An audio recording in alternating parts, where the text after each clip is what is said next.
O conflito entre Israel e Palestina é uma questão complexa e profundamente enraizada, moldada por uma história longa e multifacetada. Esta disputa territorial e política tem suas raízes em eventos históricos, religiosos e políticos que remontam ao final do século XIX e início do século XX.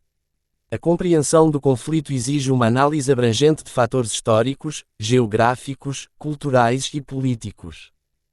O surgimento do sionismo, um movimento que promoveu o estabelecimento de um Estado judeu na Palestina, foi uma das principais causas do conflito.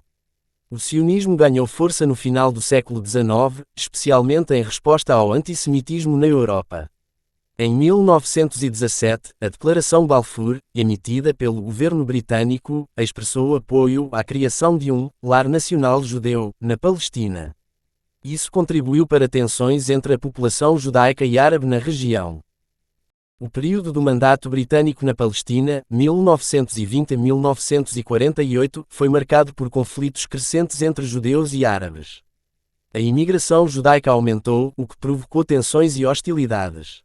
O Holocausto durante a Segunda Guerra Mundial intensificou o apoio internacional à criação de um Estado judeu. Em 1947, as Nações Unidas propuseram a partição da Palestina em um Estado judeu e um árabe, com Jerusalém sob administração internacional. Em 1948, Israel declarou independência, resultando em confrontos armados com os países árabes vizinhos. O conflito de 1948 a 1949, conhecido como Guerra de Independência de Israel, estabeleceu as fronteiras iniciais de Israel, deixando milhões de refugiados palestinos deslocados. Desde então, houve várias guerras e conflitos, incluindo a Guerra dos Seis Dias, 1967, e a Guerra do Yom Kippur, 1973. A questão dos territórios ocupados é central para o conflito. Após a Guerra dos Seis Dias, Israel ocupou a Cisjordânia, Gaza, Jerusalém Oriental e as colinas de Golã. Essas ocupações têm sido uma fonte persistente de tensões, alimentando o movimento de resistência palestino, como a Organização para a Libertação da Palestina, OLP, e o grupo militante Hamas.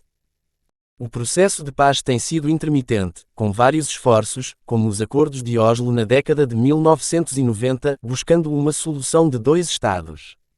No entanto, as negociações muitas vezes estagnaram devido a questões como a expansão dos assentamentos israelenses, o status de Jerusalém e o direito de retorno dos refugiados palestinos. O papel dos atores regionais e internacionais também desempenha um papel significativo.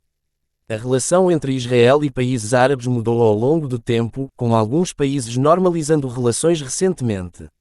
A comunidade internacional, incluindo os Estados Unidos, a União Europeia e a ONU, tem buscado mediar o conflito e promover soluções de longo prazo.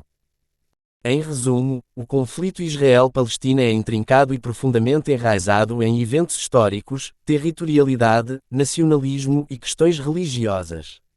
A busca por uma solução duradoura continua a desafiar a comunidade internacional, enquanto as gerações de israelenses e palestinos enfrentam as complexidades de coexistência em uma região marcada por décadas de conflito e tensão.